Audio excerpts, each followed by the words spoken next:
தமிழை தேடி வரும் அனைத்து பார்வையாளர்களுக்கும் என் இனிய வணக்கம். இன்றைக்கி நம்ம இந்த வீடியோவில் என்ன பார்க்க போகிறோம்னா, anydesk என்ற ஆப்பை பற்றி தான் நம்ம பார்க்க போகிறோம். இந்த ஆப் நமக்கு எந்த விதத்தில் யூஸ்ஃபுல்லாக இருக்கும்னா, ஒரு சின்ன எக்ஸாம்பிள் மூலமாக நான் உங்களுக்கு சொல்கிறேன். அதாவது உங்கள் ஃப்ரெண்ட் சென்னையில் இருக்காங்க, நீங்கள் பாண்டிச்சேரியில் இருக்கீங்க. சென்னையில் இருக்க உங்கள் ஃப்ரெண்டுக்கு அவங்க லேப்டாப் அல்லது டெஸ்க்டாப்பில் சாஃப்ட்வேரை அவங்க இன்ஸ்டால் பண்ணிட்டாங்க. அந்த சாஃப்ட்வேர் வந்து அவங்களுக்கு டெய்லி நோட்டிஃபிகேஷன் வந்துட்டே இருக்குது. அந்த சாஃப்ட்வேர் வந்து அவங்களுக்கு எப்படி அன்இன்ஸ்டால் பண்ணுறதுன்னு அவங்களுக்கு தெரியல. இந்த மாதிரி சூழ்நிலையில் தான் இந்த ஆப் நமக்கு ரொம்ப யூஸ்ஃபுல்லாக இருக்கும். இந்த ஆப் மட்டும் உங்கள்கிட்ட இருந்தால் உங்கள் லேப்டாப் எந்த ஊரில் எந்த நாட்டில் இருந்தாலும் நம்ம ரொம்ப ஈஸியாக ஆக்சஸ் பண்ணிக்க முடியும். இன்றைக்கி இந்த ஆப்பை பற்றி தான் நம்ம இன்றைக்கி இந்த வீடியோவில் பார்க்க போகிறோம். இந்த ஆப் உங்களுக்கு ஆண்ட்ராய்ட் ப்ளே ஸ்டோரில் அவைலபிளாக இருக்குது. ஜஸ்ட் உங்கள் ஃபோனில் ப்ளே ஸ்டோர் ஓப்பன் பண்ணி anydesk டைப் பண்ணி டவுன்லோட் பண்ணிக்கோங்க. இந்த ஆப் உங்களுக்கு iOSலையும் அவைலபிளாக இருக்குது, டவுன்லோட் பண்ணிக்கோங்க. இந்த சாஃப்ட்வேர் எப்படி நம்ம பிசியில் டவுன்லோட் பண்ணுறது அதை பற்றி பார்க்கலாம் வாங்க.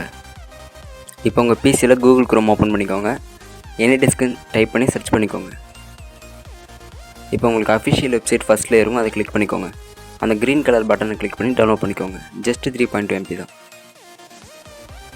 இப்போ நான் ஆல்ரெடி டவுன்லோட் பண்ணிட்டேன். டவுன்லோட் பார்த்துக்கு நான் போய் ஓப்பன் பண்ணுறேன். இந்த anydesk நீங்கள் கிளிக் பண்ணிக்கோங்க. இது இன்ஸ்டால் பண்ணுறது ரொம்ப ஈஸி தான். நீ இன்ஸ்டால் anydesk இருக்குல்ல, அதை கிளிக் பண்ணிக்கோங்க. இப்போ உங்களுக்கு இன்ஸ்டாலேஷன் பார்த்து கேட்குறாங்க. உங்களுக்கு எந்த இடம் விருப்பமோ அதை செலக்ட் பண்ணிக்கோங்க. இப்போ டெஸ்க்டாப் ஷார்ட்கட் கேட்குறாங்க, அதையும் நீங்கள் கிளிக் பண்ணிக்கோங்க. கீப் anydesk ஆட்டோமேட்டிக் அதையும் கிளிக் பண்ணிக்கிட்டு அக்செப்ட் பண்ணிட்டு இன்ஸ்டால் கொடுத்துருங்க. இப்போ பார்த்தீங்கன்னா உங்களுக்கு anydesk இன்ஸ்டால் ஆகிடுச்சு. இந்த 9 டிஜிட் நம்பர் தான் உங்களோட anydesk ஐடி. இந்த ஐடியை போட்டு தான் நம்ம ஃபோன் மூலயமா நம்ம லேப்டாப்புக்குள்ளே கனெக்ட் பண்ண போகிறோம். இப்போ நீங்கள் உங்கள் பிசியில் டவுன்லோட் பண்ண anydesk ஐடியை உங்கள் ஃபோனில் நீங்கள் என்டர் பண்ணிக்கோங்க. 9 டிஜிட் ஐடியை கரெக்டாக என்டர் பண்ணிக்கோங்க. என்டர் பண்ணி கோன்னு ஒரு ஆப்ஷன் இருக்கும், அதை கிளிக் பண்ணிக்கோங்க. இப்போ பார்த்தீங்கன்னா உங்கள் லேப்டாப்புக்கு ஒரு அக்செப்ட் ரெக்வஸ்ட் ஒன்று வரும். அதை அக்செப்ட் பண்ணிட்டீங்கன்னா உங்களுக்கு anydesk ஃபோனில் கனெக்ட் ஆகிடும். உங்கள் லேப்டாப்பை நீங்கள் வியூ பண்ணி ஃபைல் டவுன்லோட் பண்ணிக்கலாம், ஃபைல் ஷேர் பண்ணிக்கலாம். இப்போ பார்த்தீங்கன்னா என்னோடய லேப்டாப்பில் இருக்க ஒரு ஃபைலை நான் என்னோடய ஃபோனுக்கு எப்படி டவுன்லோட் பண்ணுறது அதை பார்க்கலாம் வாங்க. அந்த ஃபைலை ரைட் கிளிக் பண்ணி காப்பி பண்ணிக்கோங்க. உங்கள் ஃபோனில் anydesk லோகோ ஒன்று இருக்கும், அந்த லோகோவை நீங்கள் கிளிக் பண்ணிக்கோங்க. கிளிக் பண்ணி ஆக்ஷன் போய்க்கோங்க. அந்த டவுன்லோட் ஐக்கானை கிளிக் பண்ணிக்கோங்க. இப்போ பார்த்தீங்கன்னா அந்த ஃபைல் வந்து என்னோடய ஃபோனுக்கு வந்துடுச்சு. இப்போ என்னோடய ஃபோனில் அது வந்து ஃபைல் மேனேஜரில் anydesk ஒரு ஃபோல்டரில் இருக்கும்.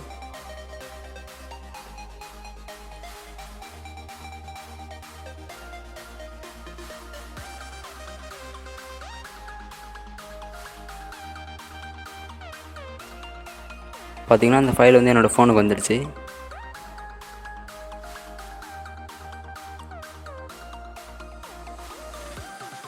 இப்போ என்னோடய ஃபோனில் இருக்க ஒரு ஃபைலை என்னோடய லேப்டாப்புக்கு எப்படி அப்லோட் பண்ணுறது அதே மாதிரி தான், சேம் மெத்தடு தான். இப்போ உங்களோட anydesk லோகோ கிளிக் பண்ணிக்கோங்க, ஆக்ஷன் கிளிக் பண்ணிக்கோங்க, அந்த அப்லோட் ஆப்ஷனை கிளிக் பண்ணிக்கோங்க. கிளிக் பண்ணிவிட்டு உங்களுக்கு எந்த ஃபைல் அப்லோட் பண்ணாமோ அதை செலக்ட் பண்ணிக்கோங்க. செலக்ட் பண்ணிக்கிட்டு உங்கள் ஃபோன்லேருந்தே அப்படியே லைட்டாக நீங்கள் டச் பண்ணாலே உங்களுக்கு பேஸ்ட்ன்ற ஆப்ஷன் ஒன்று வரும். பார்த்தீங்கன்னா அந்த பேஸ்ட் ஆப்ஷனை கிளிக் பண்ணிங்கன்னா உங்களுக்கு என்னோடய ஃபோனில் இருக்க ஃபைல் வந்து அப்லோட் ஆகிடுச்சு.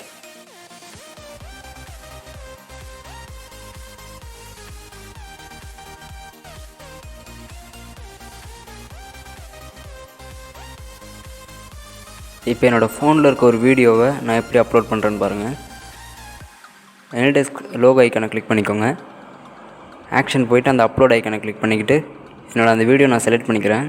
செலக்ட் பண்ணிவிட்டு என்னோடய ஃபோனில் லைட்டாக டச் பண்ணாலே அந்த பேஸ்ட் ஆப்ஷன் காட்டும், அதை நான் கிளிக் பண்ணிக்கிறேன்.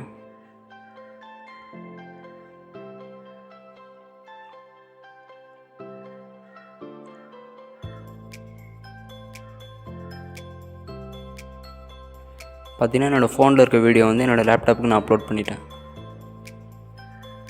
இப்போ என்னோடய ஃப்ரெண்டோட லேப்டாப் ஒரு கேமை எப்படி அவங்களுக்கு அன்இன்ஸ்டால் பண்ண, அந்த கேமை எப்படி அன்இன்ஸ்டால் பண்ணுறதுன்னு தெரியல. அதை எப்படி நான் அன்இன்ஸ்டால் பண்ணுறேன்னு பாருங்கள். என்னோடய ஃபோன் மூலமாகவே ஃபுல் கண்ட்ரோல் என்னோடய லேப்டாப்பில் எடுத்துப்பேன். இப்போ பார்த்தீங்கன்னா அந்த IJ2 கேமை நான் அன்இன்ஸ்டால் பண்ணுறேன். என் ஃபோன்லேருந்து லைட்டாக அப்படியே டிஸ்பிளேயில் லைட்டாக கிளிக் பண்ணாலே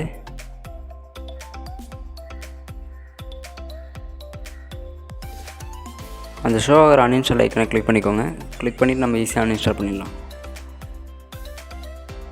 இந்த சாஃப்ட்வேர் நமக்கு மோஸ்ட்லி எதுக்கு யூஸ் ஆகும்னா, ஃபைல் ஷேரிங்க்கு ரொம்ப யூஸ் ஆகும். அதுக்கப்புறம் டேட்டாவை வியூ பண்ணிக்கலாம். அப்புறம் உங்கள் ஃப்ரெண்ட்ஸுக்கு எதனா தெரியலன்னா நீங்கள் உங்கள் ஃபோன் மூலமாக அவங்க லேப்டாப்புக்குள்ளே போய் அவங்களுக்கு நீங்கள் ரொம்ப ஈஸியாகவே சொல்லித்தரலாம்.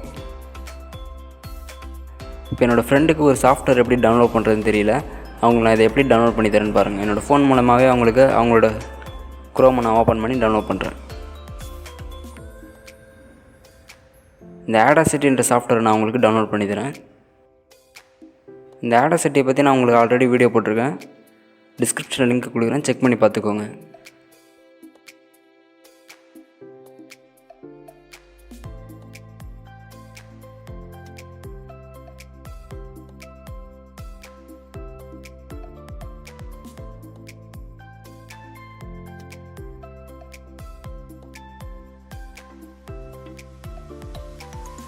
இந்த சாஃப்ட்வேர் உங்கள் ஃப்ரெண்ட்ஸ் எந்த இடத்துல இருந்தாலும், எந்த ஊரில் இருந்தாலும், எந்த நாட்டில் இருந்தாலும் நமக்கு ரொம்ப ஈஸியாகவே அவங்களோட லேப்டாப்பை அவங்களோட பர்மிஷனோட நம்ம ஆக்சஸ் பண்ணிக்கலாம்.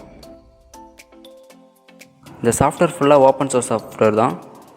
எந்த விதமான பெய்டும் நீங்கள் பண்ண தேவையில்ல இந்த சாஃப்ட்வேருக்கு.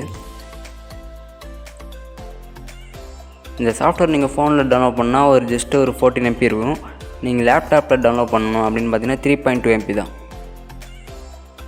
இந்த வீடியோ உங்களுக்கு பிடிச்சிருந்தா லைக் பண்ணுங்கள், ஷேர் பண்ணுங்கள், கமெண்ட் பண்ணுங்கள். மறக்காமல் நம்ம சேனலுக்கு சப்ஸ்கிரைப் பண்ணிக்கோங்க. கூடவே அந்த பெல் பட்டனை கிளிக் பண்ணிக்கோங்க. அப்போ தான் நான் போகிற ஒவ்வொரு வீடியோவும் உங்களுக்கு நோட்டிஃபிகேஷனாக வரும்.